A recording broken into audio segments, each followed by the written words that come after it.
So wouldn't you know it, there is another brand new release here in 2024. It was announced about a month ago, and then about 2 weeks ago, it started popping up on the West Coast. I just saw it last night on Nordstrom's website, and I saw that it was in the local Nordstrom that's like an hour away from me. So I made the trek out there, picked it up, and I got stuck in traffic on the way home, in which I did my unboxing in the car. You can see that on a short video, but today we're doing my first impressions of YSL MYSLF Le Parfum. So without further ado, let's get it.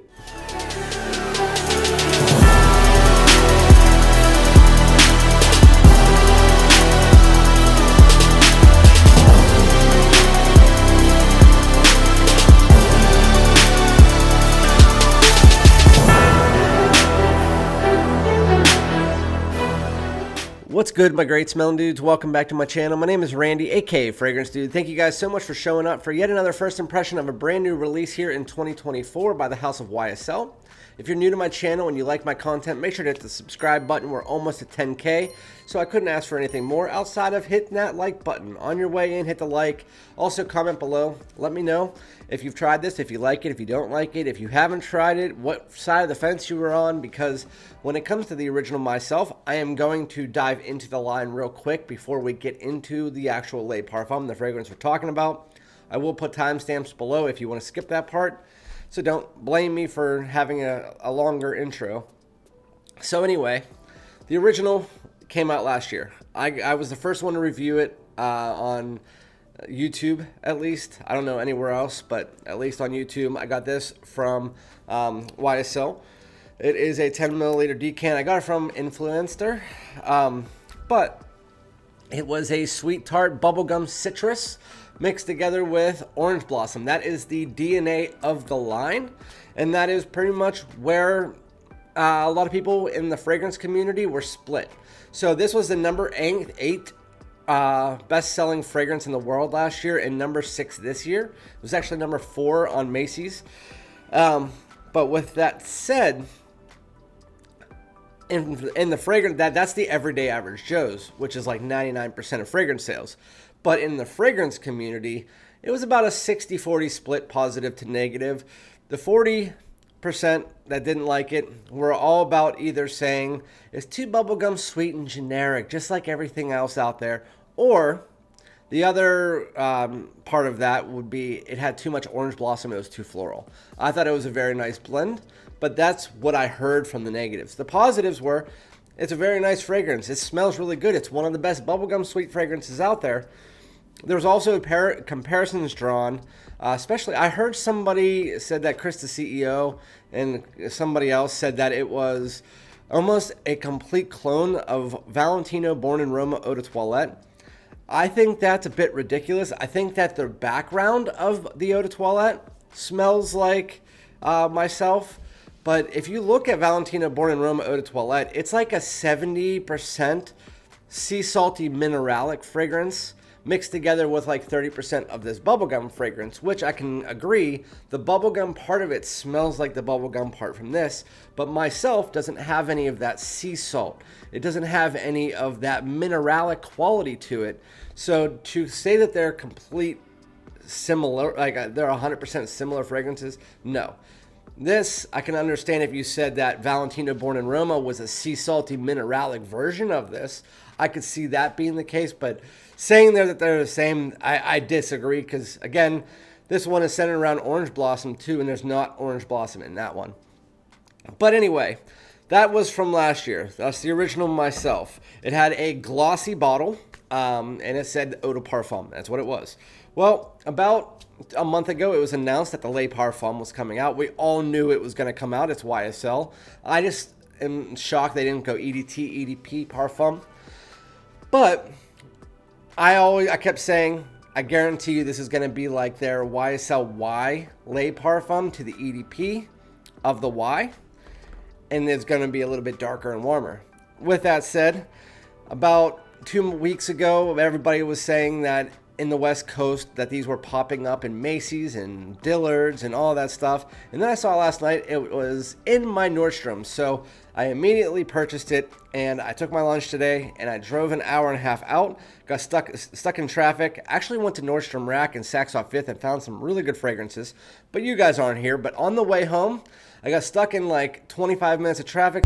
And let your homies know who done it. Cause when it comes to this gangster shit, you motherfuckers know who run it. We standing up for our own shit. I got this killer up inside of me.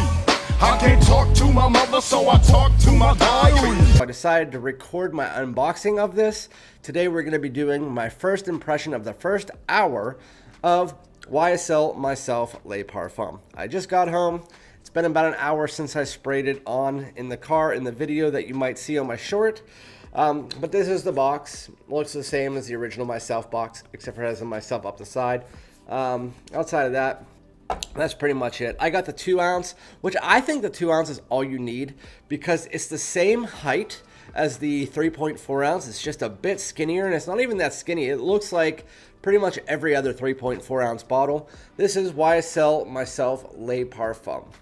This is the bottle, so it is a matte bottle compared to the glossy bottle. I like the glossy bottle better, but they haven't changed much outside of making it matte. And it kind of feels like more dry and cardboard-like, and then it says Le Parfum at the bottom. That's the only difference, really. There's still the click-on cap and not the magnetic cap, but you can do that. The cap won't fall off because it does click in place. And then it has a decent atomizer. YSL has never been known for the best atomizers, but they have a very average atomizer. It's a nice fragrance. Spray that on one more time to get a whiff of the opening. And as soon as you smell this fragrance, as soon as you spray on YSL MYSLF Le Parfum, you automatically know that everything that I was saying about how this was going to be the Y Le Parfum version of myself, it's exactly that. You actually can smell exactly what they did with Y Le Parfum with MYSLF Le Parfum. Like, it has that same tonka that they bring in. They bring in that depth. They bring in a little bit of a darker tone. This is, and I say darker tone, and I use it the same way I would with YSL Y Le Parfum. It's not a dark fragrance. It's not a rich fragrance, but it's a little bit darker, a little bit richer than the other the Eau de Parfum, which had a bit of freshness. It was more of the daytime version of this DNA. This is more of the nighttime version of this DNA. Just like Valentina Born in Roma, the Intense that came out last year, was like the nighttime version of the line. That's exactly what this is for this one. It has the sweet tart citrus right up top. It has a little bit more of a depth to it. It smells like 80% like the original.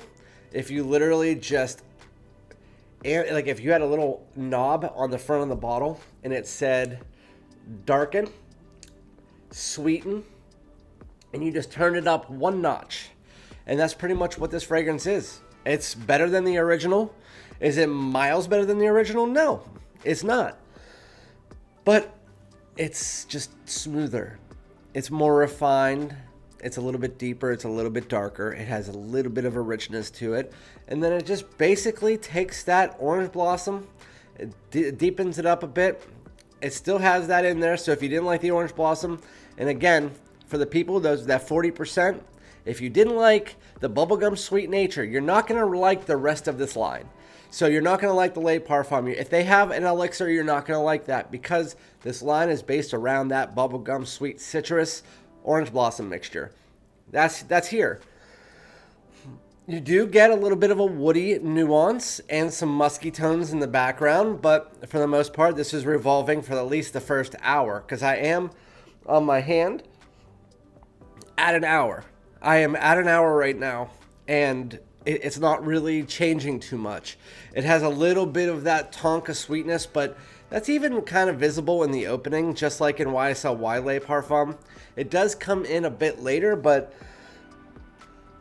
yeah, you get the sweet tart citrus, you get the orange blossom, you get a little bit of this kind of like musky dustiness in the background, but that's pretty much all you're getting right now in the opening. And I think that this fragrance is probably like an 8.2 to an 8.3. I wouldn't like give it any more than that. It's not something that is going and reinventing the wheel. It's not doing that at all. So if you're looking for something super unique and out of the box, I don't know why you think you would be getting that with YSL MYSLF LE PARFUM. If you're looking for a very nice, mass-appealing fragrance that my wife gives her stamp on, my daughter gives her stamp on, they both said that it's a nice night-out version of the one from last year. And I said, hey, you guys could do my reviews for me, because this one, I could have got done this review in 5 minutes. I just wanted to introduce the MYSLF line again, since I haven't talked about it since last year. But yeah, YSL MYSLF, just a deeper, richer, slightly darker take on the original. Adds in a little bit of this kind of like Tonka-like sweetness in the dry down. It has a bit of a woody tone that's starting to work its way in. And then this kind of dry, dusty muskiness in the background. But overall, it is a few points better than the original. It's just like YSL LE Parfum was a few points better than the Eau de Parfum. It's my favorite in the line. I think that you guys will all like this fragrance if you like the original. If you like the original and you were looking for a deeper version of it, that's what you get with this. It's not doing anything different. And based on the performance, at 1 hour, we're still sitting above average. It's not dying down that much. So, I mean, I'm going to say that this is going to be a little bit better of a performer, probably around 8 to 10 hours, which is going to be good. But that is, I mean, it's going to be a vague first impression because this fragrance is pretty linear. And I guarantee you when we get to my full review in about a week or so, it's going to be the same. It's going to be sweet tart citrus and orange blossom dominant for the first hour. And then like after an hour and a half to 2 hours, that sweet tart citrus, because it is more on the synthetic side, it does stay a bit longer and it becomes more of an undertone as you get a little bit of this kind of woody Tonka mixture that just pulls up and mixes together with the orange blossom. That's what I'm guessing is going to happen, but at this point in time, it hasn't even got there yet.